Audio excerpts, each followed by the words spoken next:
días, ¿qué tal? ¿Qué tal? Hola, hola.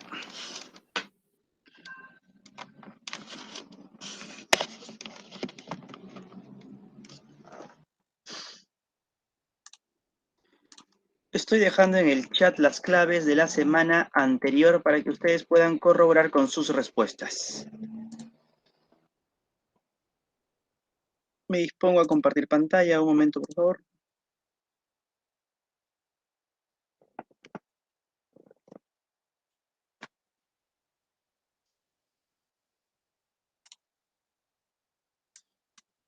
Listo. Indíquenme, por favor, si se ve mi diapositiva.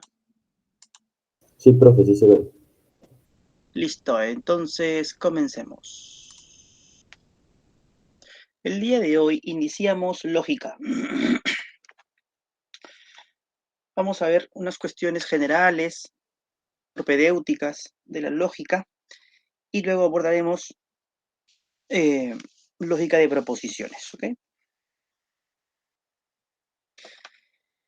Bien, entonces comencemos. La lógica se le entiende como una ciencia formal que tiene por objeto de estudio el razonamiento, las inferencias. Todo razonamiento cumple ciertas reglas lógicas. El estudio de estas reglas, ¿no? Y el cómo componen o estructuran una inferencia es lo que le interesa a la lógica. A la lógica le interesa la validez, no la verdad. La verdad se dice de las proposiciones, mientras que la validez se dice de los razonamientos.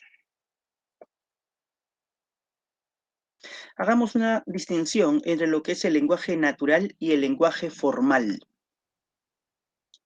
El lenguaje natural es el que hablamos todos los días. El lenguaje natural es el lenguaje cotidiano al que le interesa el contenido, la información. Suele ser un lenguaje impreciso, a veces ambiguo, ¿no? Frente al lenguaje formal. El lenguaje formal es el lenguaje de la ciencia. Busca precisión, univocidad. El lenguaje formal atiende sobre todo a la abstracción, es decir, a la estructura. Es un lenguaje artificial, escrito, preciso, simbólico y universal. Un ejemplo de este lenguaje es la matemática, otro es la lógica. Nosotros en esta sesión y en las tres que vienen luego veremos básicamente lenguaje formal. Habíamos dicho que la lógica estudia los razonamientos correctos, pero es necesario conocer también los razonamientos incorrectos. A estos se les conoce como falacias. Y hay dos grandes tipos de falacias. Las falacias formales, estos transgreden las leyes lógicas.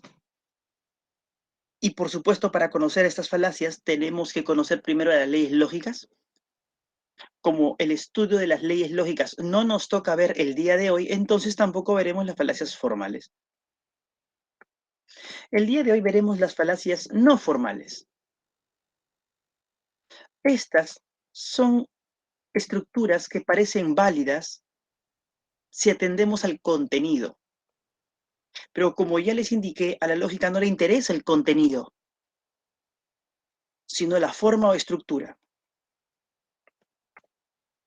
Existen dos grandes tipos de falacias no formales: las falacias de atingencia y las falacias de ambigüedad. Nosotros el día de hoy vamos a abordar las falacias no formales. No obstante, en el habla cotidiana se han detectado más de 100 falacias no formales. Nosotros aquí el día de hoy, obviamente, no vamos a ver esas más de 100.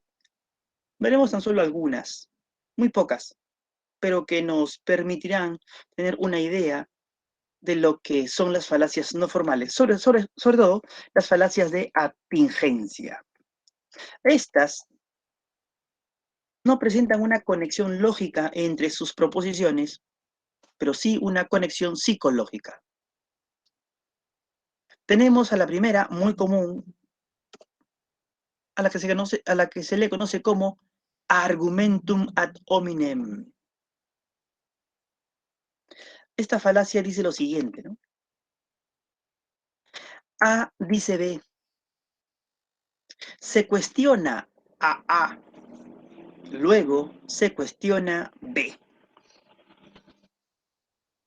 Juan dice que que Pedro es un ratero. Pero Juan también es un ratero. Entonces se cuestiona el hecho de que Juan dice que Pedro es un ratero. Es decir, en ese tipo de falacias no se cuestiona lo que se ha dicho, sino se cuestiona a quien lo ha dicho.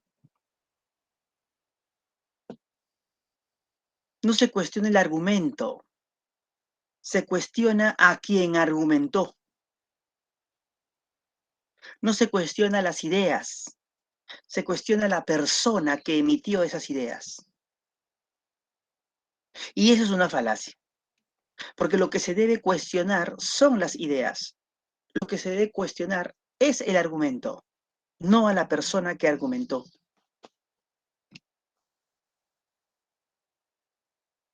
Un ejemplo de esto es cuando alguna vez he escuchado, ¿no? El sacerdote ha dado los consejos de cómo criar a nuestros hijos. Y una persona por ahí puede decir, oye, pero ese sacerdote no tiene hijos.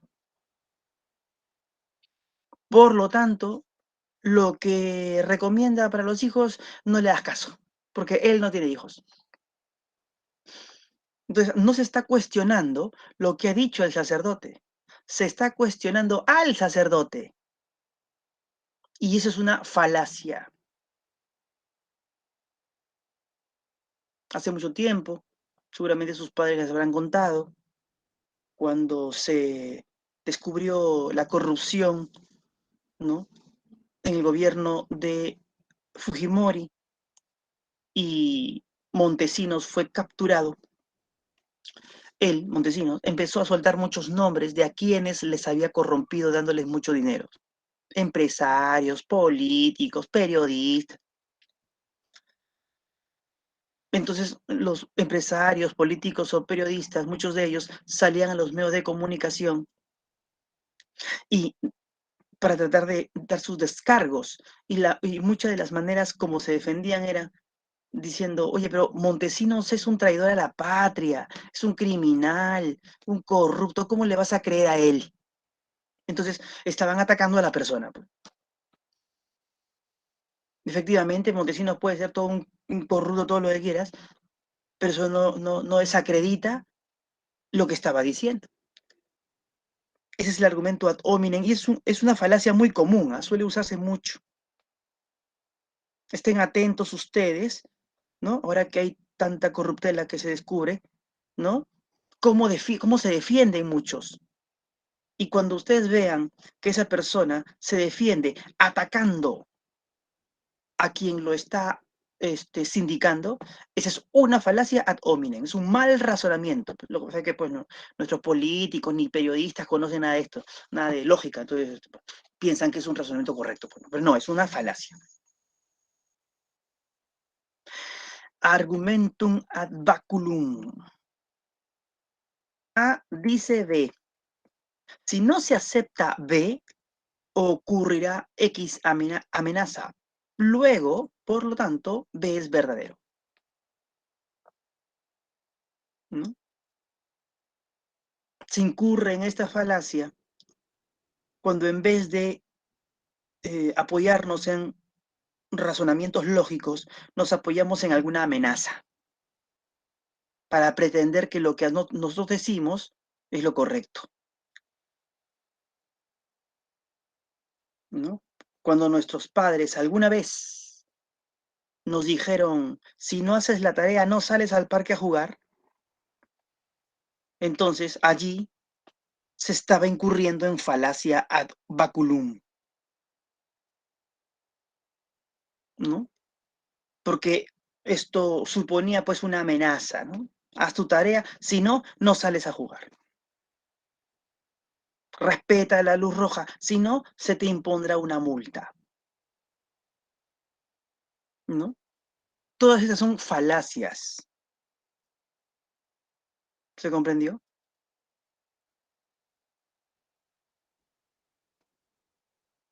Argumentum ad ignorantiam. A dice B. B no se puede refutar. Luego B es verdadero. Juan dice que existen los extraterrestres. Como no se puede refutar que no existe, perdón, como no se puede decir que no existen los extraterrestres, entonces se asume que lo que ha dicho Juan es correcto. Es decir, sí existen, pues.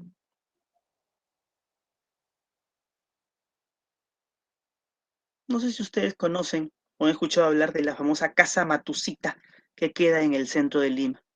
Hace mucho tiempo la gente decía que en esa casa hay fantasmas. Como nadie ha demostrado que no hay fantasmas, entonces hay fantasmas, pues. Se incurre en esta falacia cuando se afirma que no se puede negar algo. Y como no se puede negar, entonces lo que se ha dicho es lo que es correcto.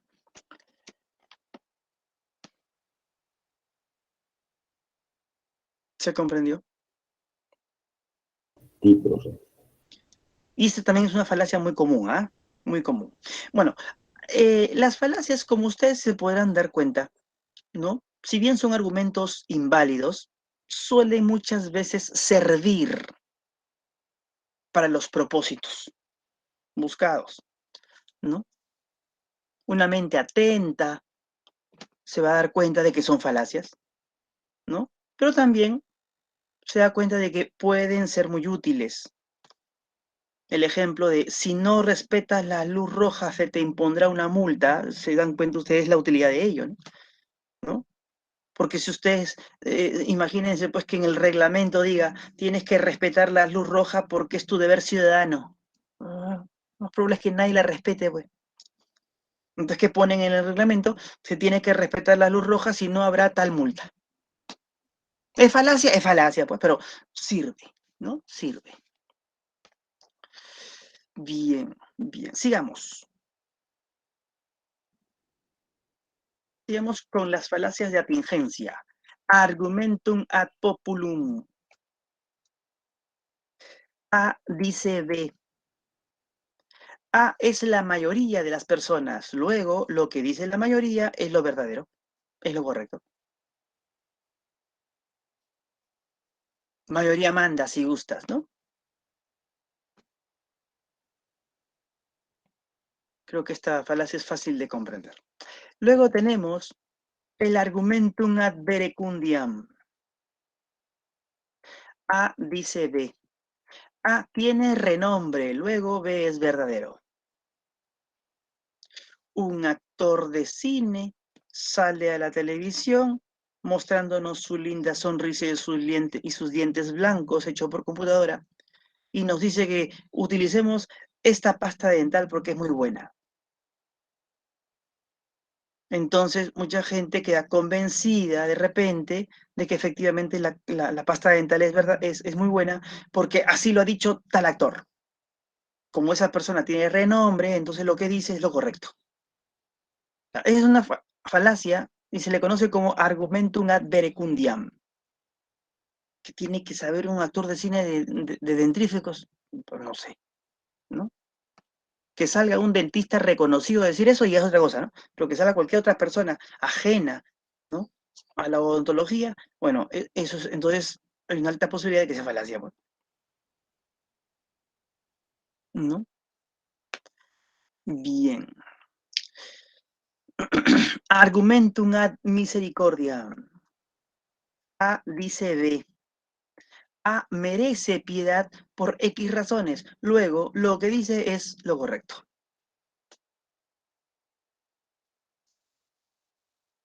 Eso nos ha pasado mucho cuando hemos subido a los ómnibus y suben personas, ¿no?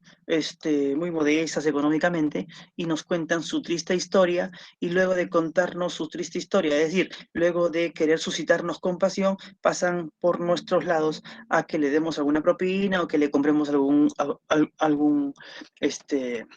golosina. Ya, esa situación es un argumento, un ad misericordia, ¿no? Nos cuentan algo para suscitarnos piedad, ¿no? O compasión, entonces luego pasan por nuestro sitio, ¿no? Para comprarle alguna golosina, ¿no? Uno se pone a pensar lógicamente y dice, ¿qué tiene que ver su triste historia con que yo al final le compre su golosina? En realidad no hay conexión lógica, pero sí hay conexión psicológica, pues, ¿no? Y está muy bien apoyar a estas personas, ¿no? Está muy bien, yo no digo que no, ¿no? Pero si uno piensa fríamente, nos damos cuenta la inconexión entre ambas situaciones. Y claro, es un argumentum ad misericordiam. Pregunta compleja. A pregunta B. Pero B supone una pregunta que ya ha sido respondida previamente. Es decir, ¿no? A veces esto sucede mucho en los interrogatorios, en las entrevistas de periodistas a ciertas personas, cuando quieren que esa persona responda a algo o caiga en algo, ¿no? Se le formula una pregunta en cuya estructura interna ya hay una respuesta asumida a una pregunta no formulada, pero que se ha asumido, ¿no? Imaginémonos que un chico sale de un examen, y alguien viene y le pregunta, oye, ¿y qué tal? ¿Y no te ampallaron plagiando? Esa es una pregunta compleja. ¿No te ampallaron plagiando? ¿No? Si tú dices sí o dices no, lo que estarías diciendo básicamente es que plagiaste, pues, ¿no? Solamente que no te ampallaron. O si te ampallaron, ¿no? En el caso que tu respuesta sea afirmativa. Pero de que plagiaste, plagiaste. Entonces, estarías pues asumiendo un plagio, ¿no? Son muy comunes, ¿no? En las entrevistas, ¿no? Que se hacen muchos periodistas o interrogatorios a delincuentes, ese tipo de preguntas, ¿no? Para que la persona caiga, digamos, ¿no? Pero es una falacia, pues muy útil seguramente, ¿no? Pero falacia, pues.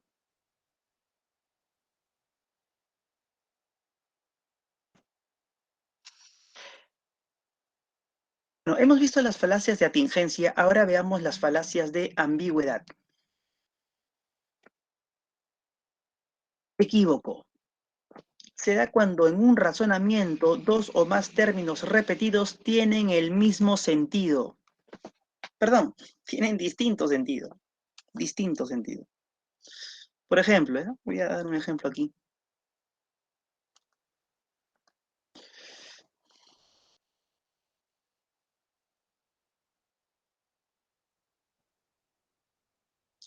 La muerte es el fin de la existencia.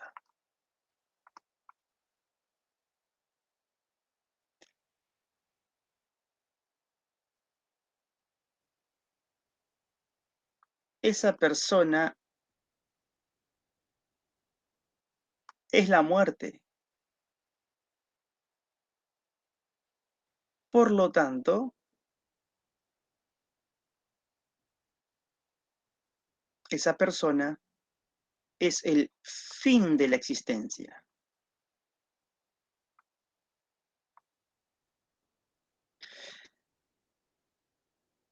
La palabra muerte aquí está teniendo dos sentidos diferentes. En la primera, la muerte como la cesación de la vida, y la segunda, la muerte como alguien pues pícaro, ¿no? ¿No? Esa persona es la muerte, ¿no? Algo así como esa persona es pícara, ¿no? ¿No? Claro, está teniendo dos sentidos diferentes. Y justamente por eso es que se incurre en una falacia. Ese tipo de razonamiento en donde dos o más términos tienen el mismo sentido, el distinto sentido, perdón, es la falacia de equívoco. Luego tenemos la falacia de anfibología, cuando todo el sentido de una frase es impreciso o ambiguo, ¿no? Por ejemplo, por ejemplo, eh, el burro de Ediberto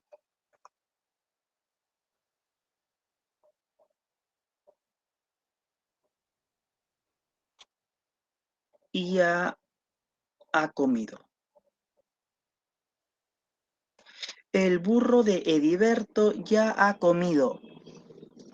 ¿A quién te refieres cuando dices burro? ¿A la mascota de Heriberto? ¿Que la mascota ya ha comido? ¿O te estás refiriendo a Heriberto? Lo estás insultando, ¿no? Llamándolo burro. Y es Heriberto el que ha comido. Bueno, es anfibológico, pues, ¿no? No es claro. Y finalmente la falacia de énfasis, cuando se intensifica parte de la expresión para darle un sentido distinto.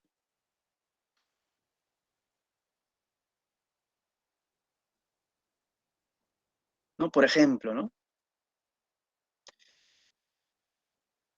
Lees el periódico una frase que dice, una noticia que dice, ¿no? Ciego mata a 100.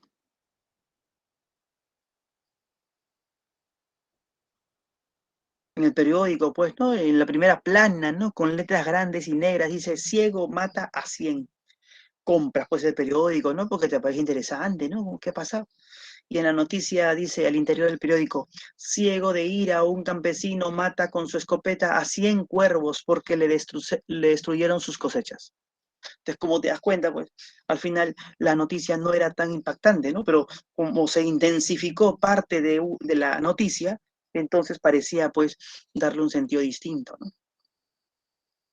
O cuando en los supermercados vas ¿no? a los productos y ves tremendo letrero, ¿no? Que dice de repente, ¿no? Que tal producto cuesta 99 soles, pero después ves más cerquita y dice con 99 céntimos, ¿no? Claro, ¿no? Un precio que tenga dos dígitos es mejor que uno que tenga tres dígitos. 99 soles siempre es mejor que 100, ¿no? Pero claro, es una cuestión pues de tácticas, ¿no? De técnicas, ¿no? La gente prefiere comprar un producto que tenga dos dígitos a que tenga tres dígitos, ¿no? Esa es una falacia de énfasis. Bueno, jóvenes, hasta aquí alguna pregunta, algo que no se haya comprendido, todo claro más o menos antes de continuar. Todo claro, profesor. Todo claro, profesor. Listo, Todo todo claro. Listo. Sigamos entonces.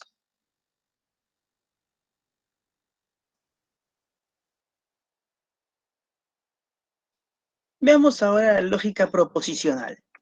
¿Qué es una proposición? Es el significado de un enunciado informativo que puede ser o verdadero o falso.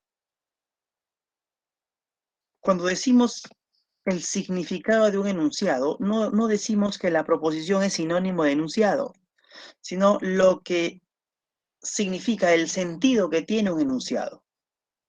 Quiero un ejemplo rápido para que se pueda percatar del asunto. Yo digo, Juan y María son hermanos. Yo digo, Juan es hermano de María. Digo, María es hermana de Juan. Y finalmente podría decir también María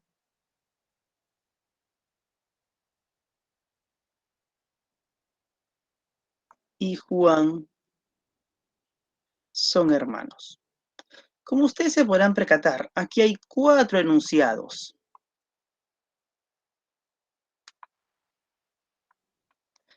Pero los 4 significan lo mismo, por lo tanto solamente hay una proposición. Porque la proposición es el significado de un enunciado, que puede ser o verdadero o falso. Es importante.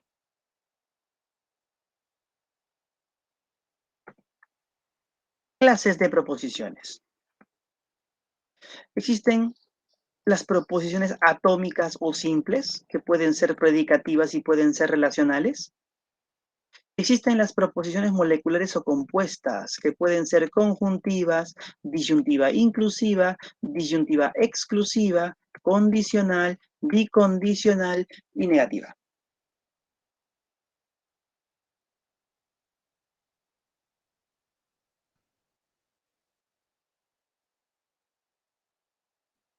Las proposiciones se formalizan. Formalizar significa simbolizar, usar variables para reemplazar la información por esas variables.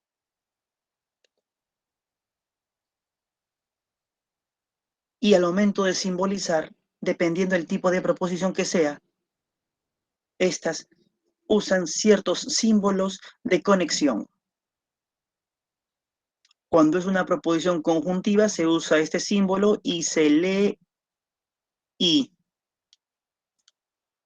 Cuando es una disyunción inclusiva, se usa ese símbolo y se lee o. Cuando es una disyunción exclusiva, se usa este símbolo y se lee o. También puede usarse otros símbolos como este,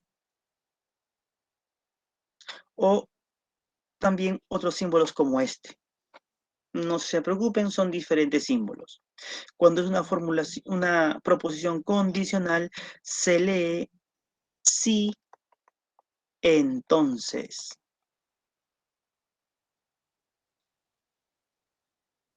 Cuando es una proposición bicondicional, se lee sí y solo sí. Y cuando es una negativa, se usa el adverbio no. Para agrupar las proposiciones se usan los paréntesis para las fórmulas de menor jerarquía, los corchetes, aquellas que son de mayor jerarquía, las llaves, aquellas que son aún de mayor jerarquía, y en algunos casos se usan las barras para aquellas que tienen aún mucho mayor jerarquía. Son pocos usadas las barras, pero están ahí.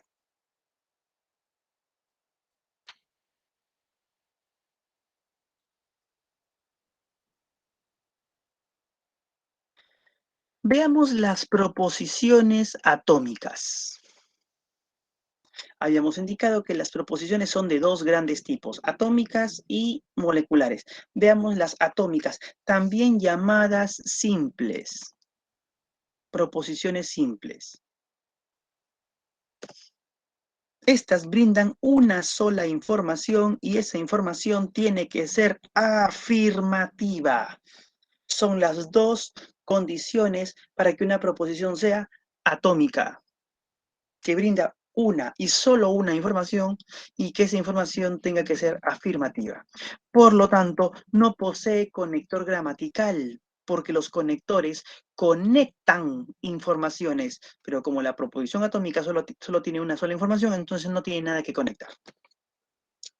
Las proposiciones atómicas son de 2 tipos, proposición predicativa y proposición relacional. A la proposición predicativa se la identifica porque muestra una y solo una cualidad del sujeto, mientras que la proposición relacional se le identifica porque muestra una relación entre sujetos. Demos un ejemplo.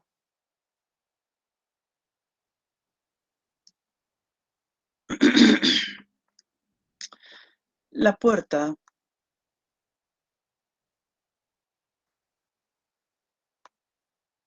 es de color marrón.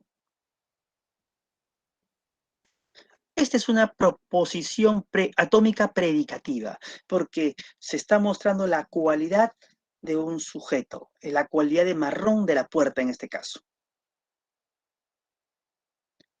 David es ingeniero. Igual, ¿no? Se está hablando de una característica o cualidad de David, el que sea ingeniero. Luego tenemos las proposiciones relacionales. Por ejemplo,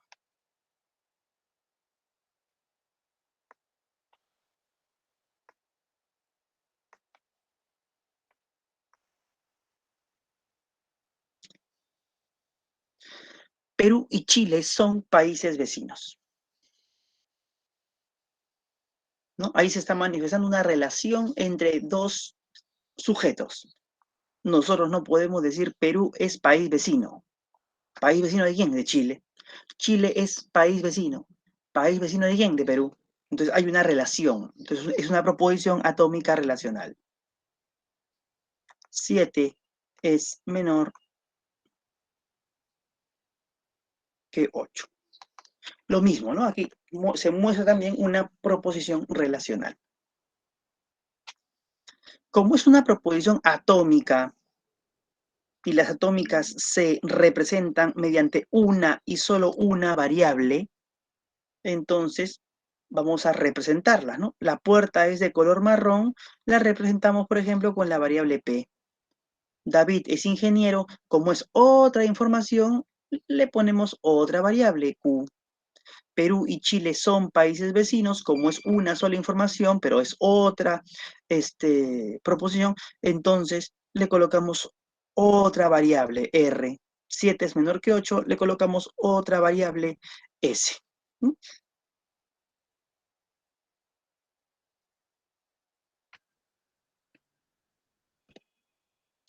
Proposición molecular. Las proposiciones moleculares brindan dos o más informaciones. Como son dos o más informaciones, estas tienen que estar conectadas. Por eso tienen conector gramatical. Y si la información es negativa, no posee conector. Tenemos a la proposición conjuntiva, a la proposición disyuntiva e inclusiva, a la proposición disyuntiva exclusiva. Luego veremos las demás. Detengámonos brevemente con las proposiciones conjuntivas. Una proposición conjuntiva muestra los conectores y, pero también sin embargo, no obstante, también, asimismo,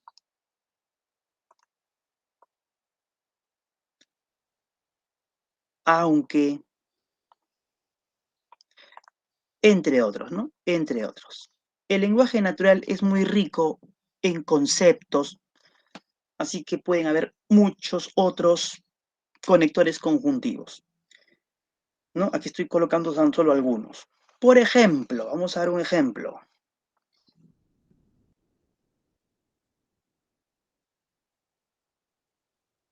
Marco es atleta.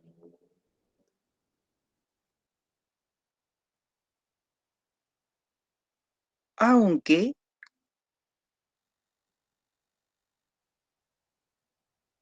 es paralítico. Por ejemplo, ¿no? ¿Qué estamos diciendo aquí? Estamos diciendo que Marco es atleta. Aquí tenemos una información. Le colocamos P. Marco es paralítico. Aquí tenemos otra información. Le colocamos Q. El aunque es el conector que está uniendo esas dos informaciones. Y el conector, aunque es conjuntivo, y la conjunción se lee siempre y.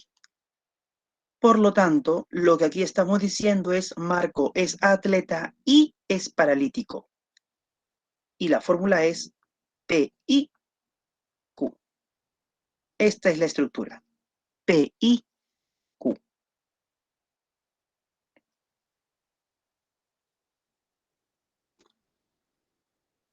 Veamos la proposición disyuntiva inclusiva.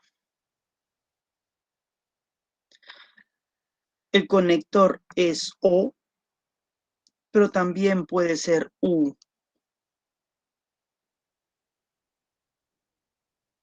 ¿No? Por ejemplo,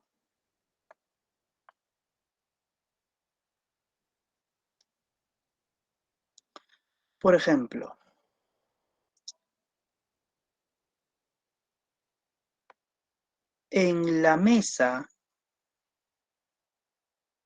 hay cucharas o tenedores.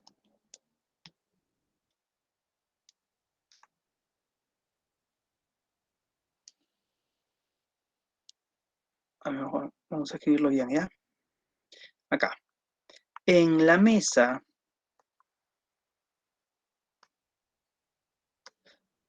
hay cucharas o tenedores.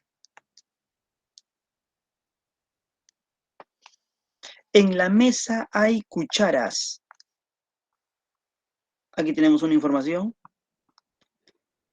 En la mesa hay tenedores. Aquí tenemos la otra información.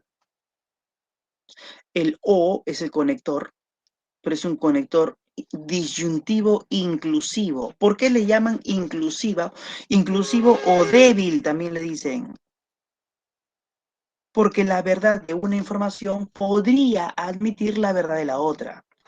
En la mesa hay cucharas o tenedores, pero podrían haber las dos cosas. Entonces, si es así, la lectura sería P o Q. Porque en la mesa podría admitirse también la otra información. Podría.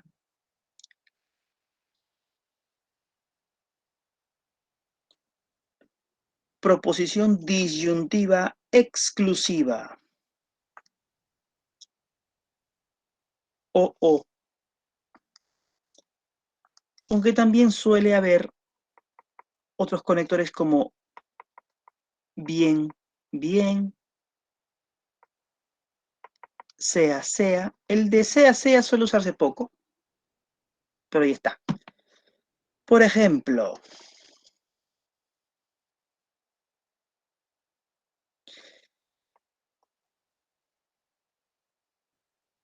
Vargas Llosa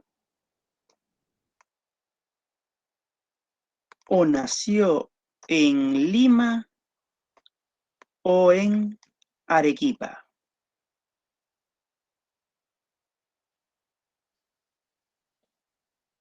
Vargas Llosa nació en Lima o nació en Arequipa. No puede haber nacido en los dos lugares, por eso es exclusivo.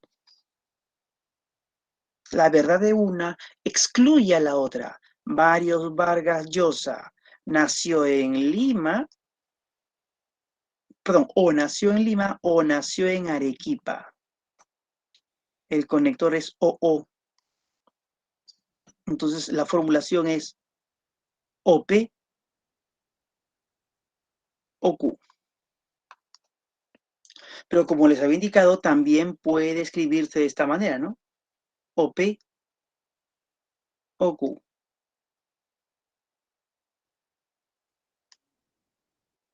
OP o Q. Son distintas formas de entender la distinción exclusiva.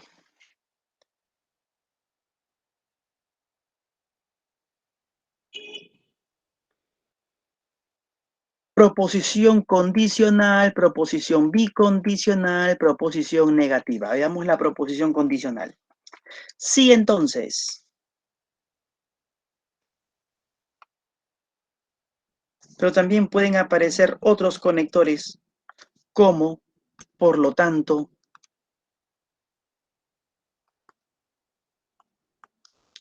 en consecuencia,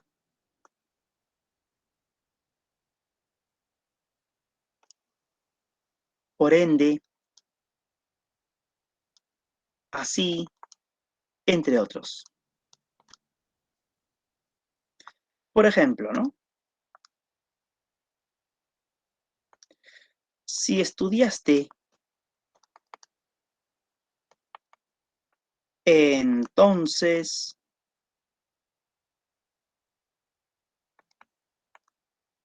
te irás de viaje,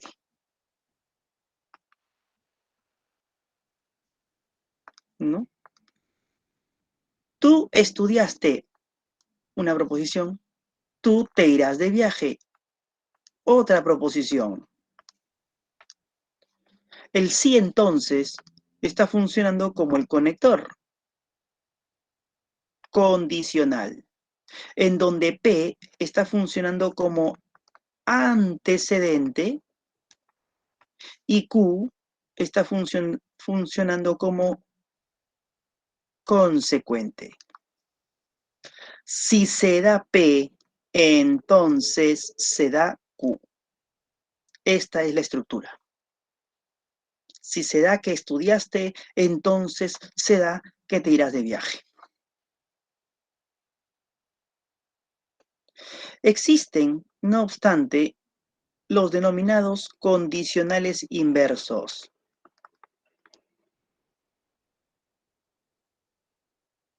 Condicionales inversos o indirectos.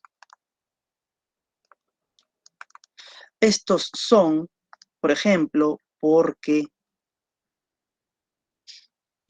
ya que, puesto que, pues, en tanto que, entre otros. Por ejemplo,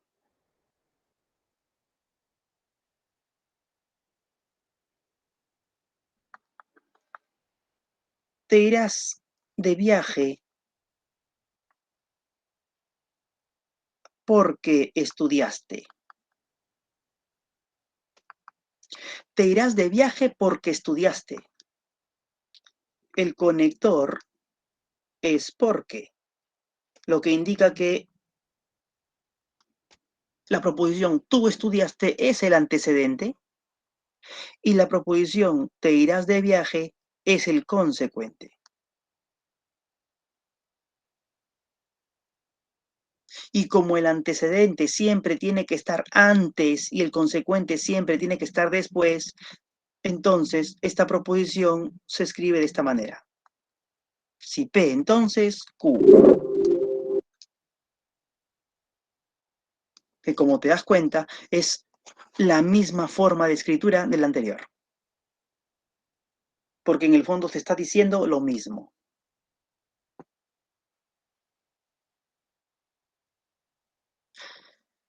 Proposición bicondicional. Sí y solo sí,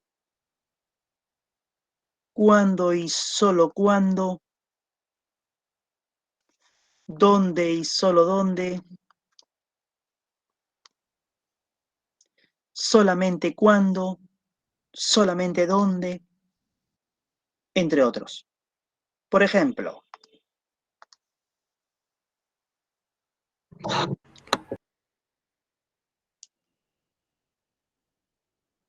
es un triángulo. Sí y solo si tiene 3 ángulos.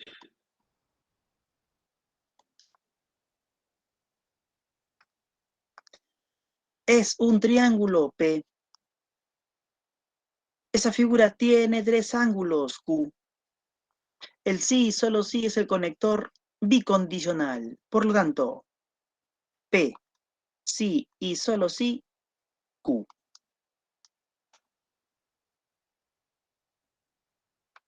Y finalmente la proposición negativa, ¿no?